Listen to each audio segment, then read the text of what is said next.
video focuses on giving more effect to the voice that you have, you as a citizen, as a voter in the coming elections. You should never lose sight of the fact that you have a constitutional entitlement, a right to vote, something that many people have been deprived of in this country, South Africa in particular, and that many have fought for over many decades and lost their lives for. I think it's almost a responsibility to vote in remembrance of this history. But it's not only just a formulaic thing because you have the right. It is because it matters. Your voice has to be heard. The voice of us collectively, our voices have to be heard so that we can impact on the way in which our futures are being regulated, organized, and constructed. Voting makes you part of the future. It is your investment in how the country is going to be run. And it allows you to be part of and have an impact on important decisions that will affect you very closely and personally, but also decisions that will be important to the country much more holistically. Now, for young people, I think in South Africa, the right to vote is even more important. By some measure, some 65% of the South African population is less than 35 years old, the youth. So people sometimes think that, voting for the youth is an investment in the future. Partly it is an investment in the future, but essentially I think it is speaking to the here and now. The youth now need to be represented and their issues need to be taken into account through the electoral process at this very moment. So it's not something futuristic, it's about the urgency of the moment. Voting gives us, the youth, the power to have a say in our future, to have a direct say in things that affect us. You get to choose your own leaders that you can hold accountable. It is important for the youth to vote, because if the youth don't vote, it means therefore that they will not necessarily have representation in the highest level decision making of the country, which is now in this case Parliament.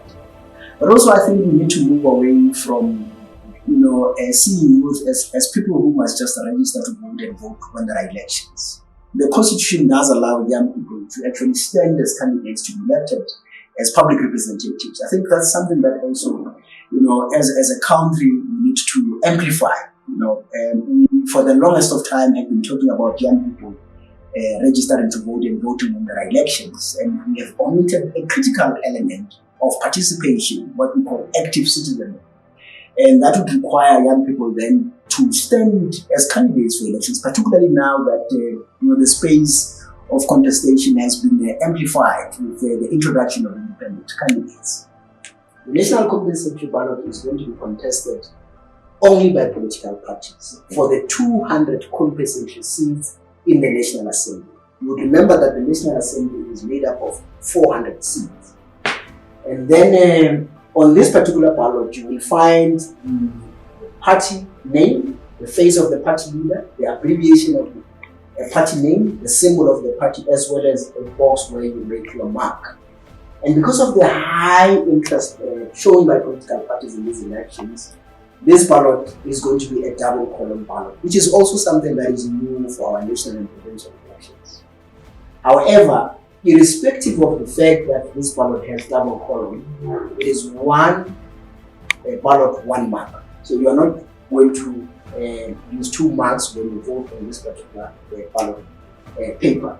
Now the other ballot is the regional ballot, is also a national ballot, which is going to be contested by independent candidates alongside political parties for the remaining 200 seats in the National Assembly. On this particular ballot, you will find the party name, the face of the party leader, and the abbreviation of the party name, the party symbol, as well as the box where you will make your mark. But because it's also contested by independent candidates, you will also find the name and surname of the independent, the face of that particular independent, and the word independent written. And then after that, you will have a space where you make your mark. irrespective of the fact that this ballot is contested by both political parties and independents, is one ballot, one mark. You only vote for one. And then we come to the third ballot, which is the provincial ballot. The provincial ballot is not, there's nothing new about it because it's always been in our national and provincial elections. On the provincial ballot, you are also going to find independent candidates and political parties that are contesting for seats in our respective provincial legislatures.